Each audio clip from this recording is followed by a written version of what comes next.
स्वागत है आप सभी का मेरे channel cricket news by Anup Yadav में। आज अंडर 19 इंडिया वर्सेस पाकिस्तान का 12वां मुकाबला है जो सुपर 6 के लिए खेला गया था, जहां पाकिस्तान ने टॉस जीतकर पहले गेंदबाजी का फैसला किया था, जिसके बाद भारत पहली पारी में 49.5 ओवर में 252 रन पर ऑल आउट हो गई।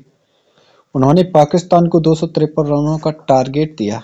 हालांकि पाकिस्तान की टीम 194 रनों पर ऑल आउट हो गई और टीम इंडिया ने इस मुकाबले को जीत लिया। इसके अलावा भारतीय टीम सेमीफाइनल में भी पहुंच गई है, जहां पे भारत की तरफ से सबसे बढ़िया पारी वेदांत त्रिवेदी ने खेली, जिन्होंने 98 गेंद में 68 रन की दमदार पारी खेली।